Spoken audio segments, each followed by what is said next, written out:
She smirked as if the room belonged to her. The chandelier light glinted off her wineglass when she raised it, savoring the moment before she struck. "I'm cutting you out of the will." Her voice echoed across the long dining table.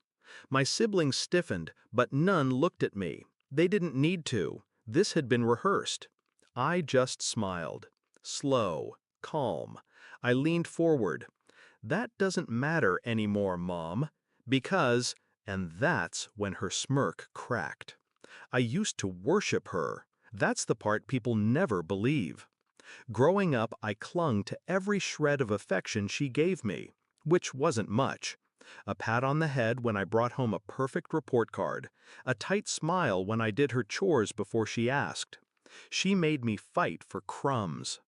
Meanwhile, my siblings feasted. She spoiled them with new cars, tuition money, vacations. Me? I was the errand boy, the invisible one. I told myself it was fine, that one day she'd see my loyalty, that I'd earn her love. But loyalty means nothing to a woman who thrives on control. The first time I saw it clearly was 2 years ago. She was sick, so she said. Hospital gowns, moaning, endless prescriptions. She called me first, every time. I rushed across town at midnight, at dawn, holding her hand while she played Fragile. But when she thought I wasn't listening, I heard her laughing on the phone with my brother. Perfectly healthy. Perfectly fine. I realized then I wasn't a son. I was a pawn. She wanted me desperate for her approval, ready to jump when she snapped her fingers. That was the night I stopped reacting. The night I started planning. I didn't argue when she humiliated me in front of cousins.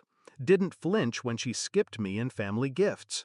Didn't blank when she forgot to invite me to vacations, then posted pictures online with captions about her whole family.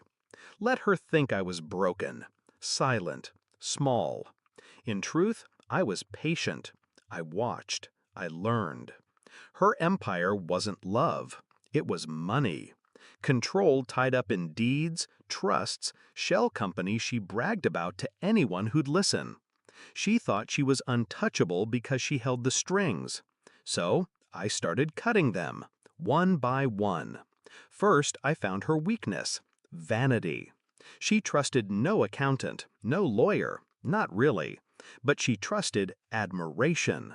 She loved being praised for her genius in business. So I fed it. I studied her financial habits, mirrored her language, then introduced her to my friend, an estate planner who specialized in legacy protection. She thought he was hers. He was mine. For months, I let her believe she was in control, while she signed documents she barely skimmed. Trust revisions, asset reallocations, subtle changes, all legal, all binding.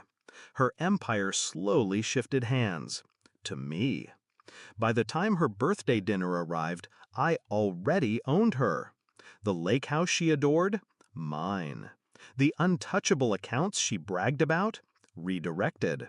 Even the family business shares she wielded like a weapon had passed through silent transfers. She didn't notice. Not yet.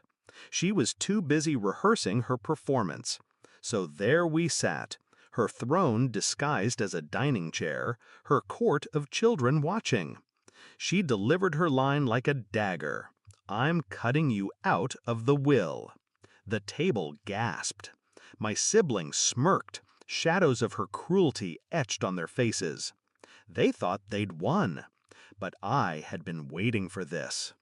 "That doesn't matter anymore, Mom," I said, voice steady, "because everything you think you're leaving behind already belongs to me." Silence. She blinked. Once, twice.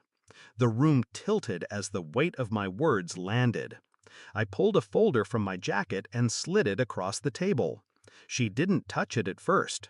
My sister reached, scanned the first page, then her mouth fell open. Transfers, titles, signatures in her handwriting, legal, notarized, final. Her hand shook as she grabbed the papers. flipping faster, eyes widening. Piece by piece, the truth hit her. Her will was empty. Her voice broke first. You tricked me!" I leaned back, calm as the storm tore through her. "No, I learned from you. You taught me control, manipulation, patience. I just finally put it to use." My siblings erupted, some shouting at me, others at her. But I didn't look at them. My eyes stayed on her, watching the power drain from her face.